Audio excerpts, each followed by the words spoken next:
तो आज हम बात करेंगे इंट्रोडक्शन टू लॉस के ऊपर। Loss basically again business term है। लॉस क्या है जी? लॉस का मतलब है जी नुकसान। ठीक है, जब आपको बिजनेस करते हैं या आपने कोई चीज खरीद कर बेची और आपने कम पैसों में बेच दी तो बेसिकली आपको क्या होगा? नुकसान होगा। हम बेसिकली इस तरह से डिफाइन करते हैं जी, एक पर्सन है जो कि एक आइटम ए एक शहर से लेते हैं। ठीक है, आइटम ए ली उन्होंने और उसको उन्होंने खरीदा कितने में? लेट्स से 400 रुपीज, 400 में। ठीक है, रुपीज 400 में।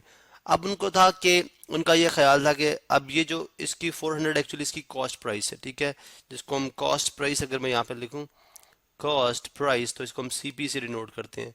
तो बेसिकली कॉस्ट प्राइस जो है वो रुपीज 400 है।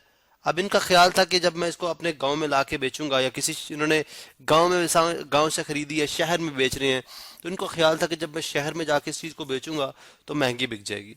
अब उन्होंने क्या किया?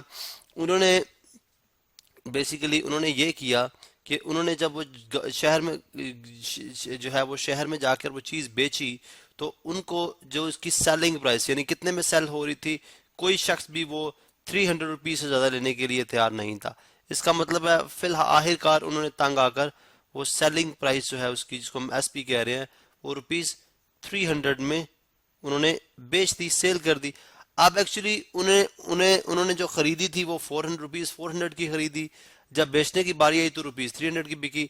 अब उन्हें उन्हें लगा कि मुझे तो नुकसान हुआ है। अब दिस इज कॉल्ड लॉस। इस चीज को हम क्या बोलते हैं? उनको यहाँ पे क्या हुआ? लॉस हुआ है। लॉस कितना हुआ है? अगर आप नंबर की फॉर्म में कैलकुलेट करना चाहते हैं तो हम क्या करेंगे? हम लॉस इज इक्वल टू हो जाएगा आपकी कॉस्ट प्राइस यानी CP minus selling price SP. हम एसपी माइनस सीपी करेंगे तो ऑटोमेटिकली नेगेटिव में आंसर आएगा, जो हमें ये शो करे कि लॉस हुआ है। लॉस जो है वो नेगेटिविटी से शो हो रहा है। लेकिन चूंकि हम यहाँ पे लॉस को भी पॉजिटिव में शो करना चाह रहे हैं, इसलिए हमने सीपी माइनस एसपी कर दिया, यानी cost price minus sell price कर दिया, सेलिंग प्राइस कर दिया। इसका मतलब है L is equal to CP minus SP. जो है ये एक बेसिक रिलेशन आ गया हमारे पास लॉस फाइंड आउट करने का। ठीक है, अब अब इस फॉर्मूले को आप रीअरेंज करें तो आपके पास बहुत सारे फार्मूले बन सकते हैं। ठीक है, यानी अगर आप देखें तो अगर लेट सपोज मुझे जो है वो कॉस्ट प्राइस गिवन हो तो मैं सेल प्राइस जो है सेल प्राइस और लॉस गिवन हो तो मैं कॉस्ट प्राइस कैसे फाइंड आउट कर सकता हूँ कि मैं लॉस के जितना लॉस हुआ उसके अंदर मैं सेलिंग प्राइस जो है वो ऐड करूंगा तो मेरे पास टोटल क्या आ जाएगी? कॉस्ट प्राइस आ जाएगी। इसी तरह अगर मुझे सेल प्राइस फाइंड आउट करनी है, सेल प्राइस, तो मैं कॉस्ट प्राइस में से जो है वो लॉस माइनस कर दूंगा तो मेरे पास क्या आ जाएगी? सेलिंग प्राइस आ जाएगी। बेसिकली इसी फॉर्मूले को रीअरेंज किया गया है। यानी अगर यहाँ पे देखिए तो मुझे सेलिंग प्राइस फाइंड आउट करने के लिए एल यहाँ पे पॉजिटिव, इधर आके क्या हो जाएगा? नेगेटिव। तो मेरे पास वो आ जाएगा फॉर्मूला इस चीज का। तो यहाँ पे जस्ट मैं एल लिख देता हूँ लॉस, या अगर आप लॉस को हम आप एज इट इज लॉस भी लिखना चाह रहे हैं तो आप लॉस भी लिखते हैं। ठीक है, ये अब आपकी जो है वो मर्जी है। तो basically this is the formula. ठीक है, ये फॉर्मूले हैं। अब हमने देखा जी कि लॉस को भी जो है वो परसेंट की फॉर्म में लिखा जाता है। परसेंट ऑफ कॉस्ट प्राइस भी हो सकता है, परसेंट ऑफ सेलिंग प्राइस भी हो सकता है। अब इसकी रीजन क्या है? जैसे मैंने आपसे बात की कि एक शख्स है उसने एक चीज खरीदी 1 लाख रुपए की। ठीक है, 1 लाख रुपए। ठीक है, यूं समझे 100,000 रुपीज। 1 लाख रुपए की उसने एक चीज खरीदी। इसका मतलब है उसकी यानी इसकी कॉस्ट प्राइस जो है, यानी पर्सन ए है, ये पर्सन ए है। ठीक है, ये पर्सन ए है और ये पर्सन बी है, ये पर्सन बी है। ठीक है, अब हमने देखा जी कि इसने एक चीज खरीदी जो कि 1 लाख रुपए की थी। ठीक है, इसने भी एक चीज खरीदी यानी कॉस्ट प्राइस पे, जिसकी प्राइस 10,000 रुपीज थी, 10,000 रुपीज थी।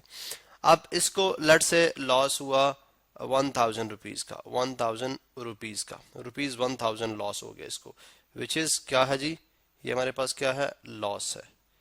इसी तरह से इस शख्स को भी रुपीज 1,000 का लॉस हुआ। अब देखने में तो बजाहिर ये दोनों लॉसेस सेम लग रहे हैं, लग रहा है जी कि दोनों को 1,000 रुपए का नुकसान हुआ है। लेकिन हम देखेंगे जी जो पर्सन ए होगा, पर्सन बी होगा, वो ज्यादा श्योर कर रहा होगा कि मुझे बहुत ज्यादा लॉस हुआ है। पर्सन ए जो है वो रिलैक्स होगा, उसको इतना फील नहीं होगा। अब इसकी रीजन क्या है? क्योंकि जब हमने पर्सन में देखा, पर्सन में कैसे कि अगर आप जो है वो लॉस परसेंट फाइंड आउट कर लो। लॉस परसेंट, दोनों की लॉस परसेंट कैसे आएगी? आप लॉस को डिवाइड करो आपकी कॉस्ट प्राइस, यानी जितने में आपने चीज खरीदी है, this is called cost price, multiply by 100% कर दो। मल्टीप्लाई बाय 100 करोगे तो डेफिनेटली आपके पास परसेंट में आ जाएगा, क्योंकि परसेंट हम इधर यूज कर रहे हैं। अब अगर आप देखें तो यहाँ पे हम दोनों सिचुएशन में परसेंट निकालते हैं, लॉस परसेंट निकालते हैं, ठीक है। Loss percent for a, loss percent for a, ठीक है, फॉर पर्सन ए। इसी तरह से ये कितना आ जाएगा? लॉस इसको हुआ जी ₹1000 का, ठीक है। इसकी कॉस्ट प्राइस, जो चीज इसने आइटम खरीदी थी वो 1,00,000 की खरीदी थी, मल्टीप्लाई बाय 100, मल्टीप्लाई बाय 100%, ठीक है। तो अब आप देखें तो ये 3 जीरो इस 3 जीरो से कैंसिल, ये 2 जीरो इस 2 जीरो से कैंसिल, तो इसको कितना लॉस हुआ? 1% का लॉस हुआ, इसको लॉस हुआ 1% का। इसी तरह से जब आप इस शख्स को देखेंगे, ठीक है, loss percent for loss percent for जो है person B, loss percent for person B, वो कितना है? उसको 1000 लॉस हुआ, 10,000 की एक चीज उसने खरीदी थी, यानी कॉस्ट प्राइस 10,000 थी, और 100% से आप मल्टीप्लाई करा रहे हैं, तो ये 3 जीरो इस 3 जीरो से कैंसिल, और ये 1 जीरो इस 1 जीरो से कैंसिल आउट, तो इसको लॉस हुआ 10%। तो डेफिनेटली इसका, जो हम कह रहे थे कि पर्सन बी जो है वो ज्यादा शोर कर रहा है कि उसको बहुत ज्यादा लॉस हो गया, डेफिनेटली उसको लॉस ज्यादा हुआ है। बिकॉज पर्सन ए को देखें अगर आप, तो उसको कितना लॉस हुआ? 1%, which is loss, which is loss. Person B को कितना लॉस हुआ? 10%।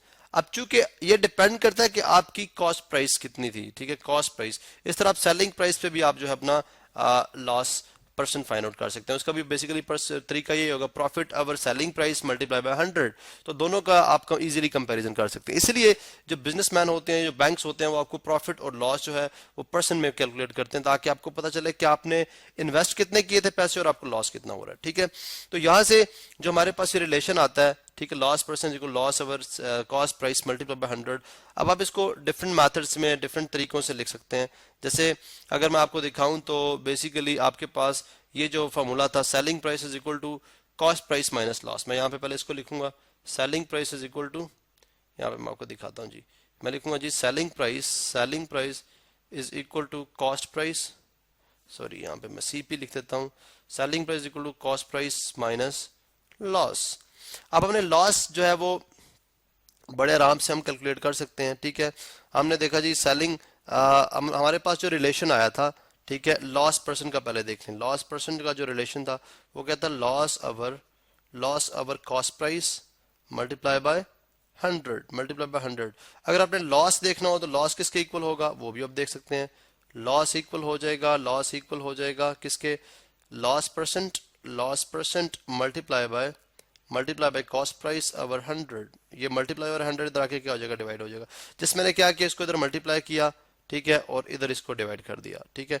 अब ये वाली वैल्यू अगर आप इस इक्वेशन में पुट करते हैं, ठीक है, इक्वेशन नंबर 1 कह दें इसको, इसमें अगर मैं ये वैल्यू इंसर्ट कर दूं तो मुझे ये बात समझ आ जाएगी कि सेलिंग प्राइस जो है वो किसके इक्वल आ जाएगी? Cost price minus loss. कितना है? लॉस है जी loss percent multiply by cost price over 100, ठीक है। अब अगर आप कॉस्ट प्राइस जो है वो निकाल लें तो पीछे आपके पास रह जाएगा 1 माइनस लॉस परसेंट ओवर 100।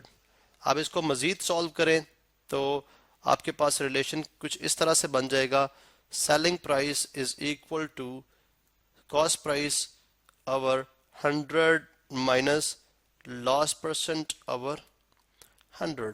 अब इसको जिस तरह से मर्जी रीअरेंज कर लें आप। मीन कि अगर आपके पास लॉस परसेंट गिवन हो और कॉस्ट प्राइस गिवन हो तो आप सेलिंग प्राइस डायरेक्टली जिस फार्मूला को लगा के फाइंड आउट कर सकते हैं। सेलिंग प्राइस गिवन हो, लॉस परसेंट गिवन हो, आप ये वाला कॉस्ट प्राइस फाइंड आउट करना चाह रहे हैं, आप अगेन यही फार्मूला लगा के बड़े आराम से वो कॉस्ट प्राइस फाइंड आउट कर सकते हैं। तो बेसिकली इस फार्मूले को जिस तरह से मर्जी रीअरेंज कर लें और यही फार्मूला आगे आपके क्वेश्चंस में यूज होगा। तो दिस इज बेसिक, ये है बेसिकली आपके पास लॉस, और हम लॉस को परसेंट में क्यों फाइंड आउट करते हैं।